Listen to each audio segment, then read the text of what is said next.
Welcome to Nanak classes. दोस्तों, Nanak classes के YouTube channel पे आपका स्वागत है। आज है 14 नवंबर और 14 नवंबर 2024 के जितने भी most important Rajasthan current affairs के क्वेश्चन बनते हैं आज हम उनका डिस्कस करेंगे। पूरा वीडियो ध्यान से देखना और लास्ट में मैं आपसे क्वेश्चन पूछूंगा जिनके जवाब आपको कमेंट बॉक्स में देने हैं। आज हम पढ़ेंगे राजस्थान की 7 विधानसभा सीटों पर उपचुनाव संपन्न हो चुके हैं। राजस्थान में भारतीय जन औषधि केंद्र का शुभारंभ और राजस्थान सरकार का पंच गौरव कार्यक्रम शुरू। क्या है, क्या प्रोसेस है इसकी, किस विभाग को कौन सा कार्यक्रम दिया गया है, पूरी विस्तृत चर्चा करेंगे और साथ में पढ़ेंगे राजस्थान दिल्ली सुजस सार संग्रह की कहानी। तो आज 14 नवंबर हमारे देश के प्रथम प्रधानमंत्री पंडित जवाहरलाल नेहरू के जन्म दिवस के रूप में 14 नवंबर को हम बाल दिवस की परंपरा हमने चलाई है। तो बाल दिवस और पंडित जवाहरलाल नेहरू के जन्म दिवस की बहुत बहुत शुभकामनाएं। करें स्टार्ट आज की क्लास। डेली आपको 8:30 पर ये क्लास मिलती है। संडे के दिन वीकली क्लास मिलती है और फिर पूरा मंथ होने के बाद मंथली क्लास मिल जाती है। तो टारगेट अपना निर्धारित रख के रखना, जो मैंने आपको बताया था। निश्चित अगर आप टारगेट लेकर रोज डेली पढ़ोगे तो आपको सफलता मिलेगी। तो जाते, क्योंकि टाइम जो हमारा है ये बहुत ही इंपॉर्टेंट है। तो वीडियो को लाइक कर देना, शेयर कर देना। अगर आप चैनल पे नए हैं तो इसको सब्सक्राइब कर लेना। सबसे पहले कल के क्वेश्चनों को पढ़ते हैं। कल हमने रिवाइज किया था FISU world university championship shooting में मानिनी कौशिक ने क्रमशः कौन से पदक जीते हैं। उन्होंने एक स्वर्ण पदक जीता है, एक रजत जीता है। भारतीय शास्त्रीय संगीत के महान सारंगी वादक पंडित रामनारायण जी का निधन हो गया। उनका संबंध राजस्थान के उदयपुर से। जैसलमेर जिले की नाचना फर्स्ट तहसील के ग्राम बोडान में किस प्रकार की सौर ऊर्जा परियोजना स्थापित की जाएगी। तो क्रिस्टेलाइन टेक्नोलॉजी आधारित। IIT जोधपुर ने किसके लिए जलवायु परिवर्तन और संधारणीयता पर सर्टिफिकेट प्रोग्राम लॉन्च किया है। कामकाजी युवाओं के लिए। और 12 से 20 नवंबर 2024 चंद्रभागा पशु मेले का आयोजन किस जिले में किया जा रहा है। झालावाड़ में। कल पूरी डिटेल के साथ इनको पढ़ा था।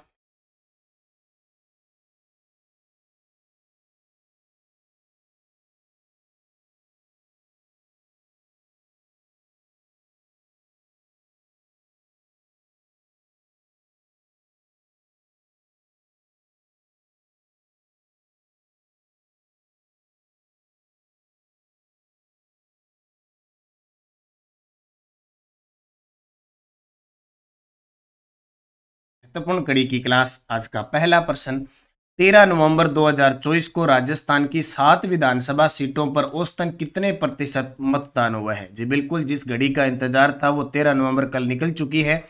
राजस्थान की 7 विधानसभा सीटों पर उपचुनाव हुए हैं। ध्यान रखना, जो मुख्य चुनाव होते हैं उसके बाद जब कोई सीट खाली हो जाती है और जितना समय बचता है ना विधानसभा का, उतने समय के लिए जो चुनाव होते हैं उसको उपचुनाव कहते हैं। तो 7 विधानसभा सीटों पर औसतन कितने प्रतिशत मतदान हुआ। 69.29% मतदान हुआ, ये याद रखना। तो राजस्थान की 7 विधानसभा सीटों पर 13 नवंबर 2024 को औसतन 69.29% मतदान हुआ। इसमें 6 सीटों पर तो मतदान प्रतिशत में गिरावट आई है, जबकि खींवसर सीट है जो नागौर वाली, उसमें 3% की वृद्धि देखी गई है। यानी पीछे जो चुनाव हुए थे उसकी तुलना में कम वोटिंग हुई है। खींवसर में 3% बढ़े हैं। तो ये याद रखना, विधानसभा सीट जहां उपचुनाव हुए, सातों की सातों विधानसभा सीट याद रखनी है। झुंझुनू, दौसा, देवली उनियारा, सलूम्बर, 84, रामगढ़ और खींवसर। तो सातों की सातों विधानसभा सीट पर उपचुनाव हुए। अब 23 नवंबर को इसका रिजल्ट आ जाएगा। तो क्या स्थिति रहती है वो उस समय अपने पूरी स्थिति को पढ़ेंगे। राजस्थान सरकार का पंच गौरव कार्यक्रम किस उद्देश्य से शुरू किया जा रहा है। राजस्थान सरकार का पंच गौरव कार्यक्रम, जैसे राज्य स्तर पर नोडल विभाग बना दिए, एक जिला एक उपज कृषि विभाग, एक जिला एक प्रजाति वन विभाग को दे दिया, एक जिला एक उत्पाद उद्योग विभाग को दे दिया, एक जिला एक पर्यटन स्थल पर्यटन विभाग को और एक जिला एक खेल विभाग को। ये कार्यक्रम बांट दिए। कार्यक्रम आयोजित होंगे इन विभागों के द्वारा। तो जिलों के आर्थिक और सामाजिक विकास के लिए पंच गौरव कार्यक्रम की शुरुआत होने जा रही है। पूरी डिटेल देखो। राजस्थान सरकार द्वारा राज्य के सभी जिलों में शुरू किया जाने वाला कार्यक्रम है पंच गौरव कार्यक्रम। राजस्थान सरकार सभी जिलों में आर्थिक और सामाजिक विकास को गति देने के लिए पंच गौरव कार्यक्रम शुरू करेगी। इसका उद्देश्य जिला स्तर पर विशिष्ट उत्पादों और स्थानों को पहचान देना है ताकि उनकी प्रगति को राष्ट्रीय और अंतर्राष्ट्रीय स्तर पर पहुंचाया जा सके। यानी अब भी 50 जिले हैं। वर्तमान की स्थिति देखें तो 1 डिस्ट्रिक्ट 1 प्रोडक्ट जारी हो चुके हैं, 50 जिलों के 1 डिस्ट्रिक्ट 1 प्रोडक्ट। ठीक है, तो वो उत्पाद वहां से ये पता लग जाएगा कि किस जिले में किस उत्पाद की पहचान है। कार्यक्रम के मुख्य तत्व क्या होंगे? एक जिला एक उपज। कृषि विभाग के तहत प्रत्येक जिले को एक विशिष्ट कृषि उपज से जोड़ा जाएगा। एक जिला एक प्रजाति। वन विभाग के तहत विशिष्ट वनस्पति प्रजातियों को संरक्षण मिलेगा। एक जिला एक उत्पाद। उद्योग विभाग के तहत कुटीर उद्योगों के उत्पादन को बढ़ावा दिया जाएगा। और एक जिला एक पर्यटन स्थल। पर्यटन विभाग के तहत जिले के प्रमुख पर्यटन स्थल का प्रचार प्रसार किया जाएगा। और एक जिला एक खेल। खेल विभाग द्वारा जिले के एक विशिष्ट खेल को प्रोत्साहन दिया जाएगा। तो स्थानीय उत्पादन, पर्यटन, खेल, वनस्पति को बढ़ावा देने के लिए जिले को अपनी पहचान स्थापित करने के लिए, उसका आर्थिक और सामाजिक विकास करने के लिए ये पंच कार्यक्रम स्टार्ट किया जा रहा है। तो पंचगौरव कार्यक्रम। प्रधानमंत्री नरेंद्र मोदी ने 13 नवंबर 2024 को राजस्थान में भारतीय जन औषधि केंद्र का शुभारंभ कहाँ किया? प्रधानमंत्री नरेंद्र मोदी ने कल 13 नवंबर को राजस्थान में भारतीय जन औषधि केंद्र का शुभारंभ एक जयपुर, एक बाड़मेर, एक फलोदी से किया। तो देखो, विकसित भारत के संकल्प की तरफ हम तेजी से बढ़ रहे हैं कदम प्रधानमंत्री, और हाल ही में बिहार से इन्होंने स्टार्ट किए हैं। तो जयपुर, बाड़मेर और फालना, ठीक है, यहाँ पे प्रधानमंत्री भारतीय जन औषधि केंद्र का शुभारंभ किया गया। देखो, 13 नवंबर 2024 प्रधानमंत्री नरेंद्र मोदी ने बिहार में 12,000 करोड़ की परियोजनाओं का उद्घाटन किया, शिलान्यास किया। उसमें से राजस्थान के अंदर जयपुर, बाड़मेर और फलोदी में भारतीय जन औषधि केंद्र का शुभारंभ किया। तो ये हमें याद रखना है।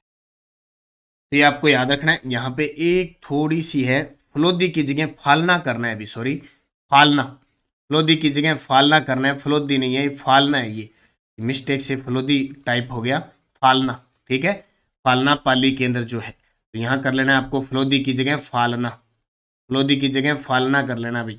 फालना में भारतीय जन औषधि केंद्र का शुभारंभ किया गया। जयपुर, बाड़मेर और फालना में भारतीय जन औषधि केंद्र का शुभारंभ किया गया। तो इसको याद रखना है। तो राजस्थान के जयपुर, बाड़मेर और फालना में, फालना पाली केंद्र छात्रों के लिए प्रसिद्ध है ना, भारतीय जन औषधि केंद्र का शुभारंभ किया गया। तो ये इंपॉर्टेंट है तीनों के तीनों।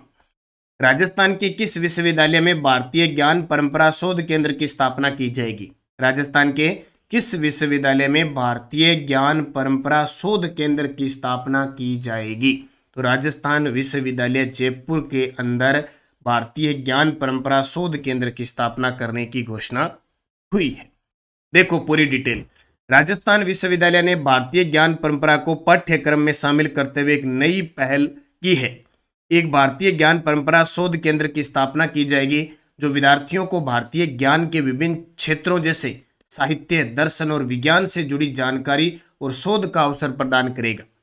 विश्वविद्यालय ने स्वामी, एक और ध्यान रखना, ये तो स्थापित किया जाएगा क्या? एक भारतीय ज्ञान परंपरा शोध केंद्र।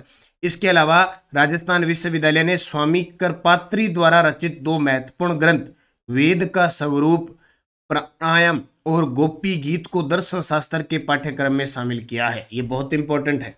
ठीक है, वेद का स्वरूप और प्राम्य और गोपी गीत को दर्शन शास्त्र के पाठ्यक्रम में शामिल किया है। यह पहल भारतीय दर्शन और संस्कृति को समकालीन संदर्भ में पुनः प्रस्तुत करने की दिशा में महत्वपूर्ण कदम है। वर्तमान राजस्थान विश्वविद्यालय की कुलपति प्रोफेसर अल्पना कटेजा है। यानी कुलपति को अब बजट के अंदर कह दिया कि कुलपति की जगह किसका नाम यूज होगा, कौन सा शब्द होगा?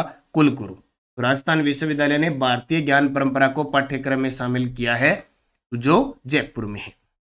इसे डॉक्टर भीमराव अंबेडकर विधि विश्वविद्यालय जयपुर के कुलपति का अस्थायी कार्यभार सौंपा गया है। किसे? डॉक्टर भीमराव अंबेडकर विधि विश्वविद्यालय जयपुर के अंदर है, उन्हें कुलपति बनाया गया अस्थायी तौर पे।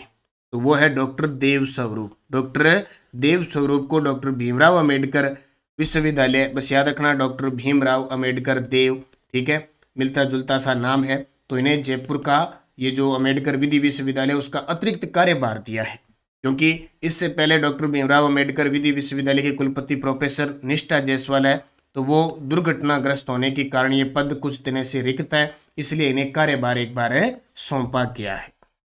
तो बाबा आमटे दिव्यांग विश्वविद्यालय जो कहाँ पे है? जामडोली। और जामडोली कहाँ पे है? जयपुर केंद्र के कुलपति डॉक्टर देव स्वरूप को डॉक्टर भीमराव अंबेडकर विधि विश्वविद्यालय जयपुर के कुलपति का अस्थायी कार्यभार सौंपा गया है। कुलपति प्रोफेसर निष्ठा के दुर्घटनाग्रस्त होने के कारण ये पद उन्हें दिया गया है। तो जब तक ये सही नहीं होते तब तक ये अतिरिक्त कार्यभार संभालेंगे। अब यहाँ से प्रश्न क्या बना कि बाबा आमटे दिव्यांग विश्वविद्यालय कहाँ पे, जामडोली जयपुर में, उसके कुलपति हैं डॉक्टर देवस्वरूप। डॉक्टर देवस्वरूप को डॉक्टर भीमराव अंबेडकर विधि विश्वविद्यालय का कुलपति अतिरिक्त कार्यभार के रूप में बनाया गया है। राजस्थान से वर्तमान राज्यसभा सांसदों की स्थिति नवंबर 2024 तक के बारे में निम्नलिखित कथनों पर विचार कीजिए। वेरी वेरी इंपॉर्टेंट है। भी कोई भी एग्जाम है, जब आपका करंट अफेयर्स आता है तो वहां लिखा होता है आर्थिक, सामाजिक, राजनीतिक गतिविधियों से संबंधित क्वेश्चन पूछे जा सकते हैं। ये लिखा था ना, जैसे पशु परिचय में सीधा लिख रखा है, तो ये होते हैं राजनीतिक। तो राजस्थान से वर्तमान राज्यसभा सांसदों की स्थिति क्या है? कथन देखो, राजस्थान से भाजपा के 5 राज्यसभा सांसद हैं, राजस्थान से कांग्रेस के 5 राज्यसभा सांसद हैं, क्योंकि 2 ही पार्टी हो सकती है, कांग्रेस और भाजपा, कारण राज्यसभा के सदस्य विधानसभा के सदस्यों से चुने जाते हैं, तो वो स्थिति के अनुसार होता है। वर्तमान में राजस्थान में यही स्थिति है, 5 राज्यसभा सांसद है, भाजपा के हैं और 5 कांग्रेस के हैं। टोटल हमारे राज्यसभा सीट कितनी है? 10 है। तो दोनों के दोनों कथन, 1 और 2 कथन, एक कथन दोनों सही है, एक कथन गलत है, किंतु कथन 2 गलत है। तो कथन 1 और 2 दोनों ही सही हैं।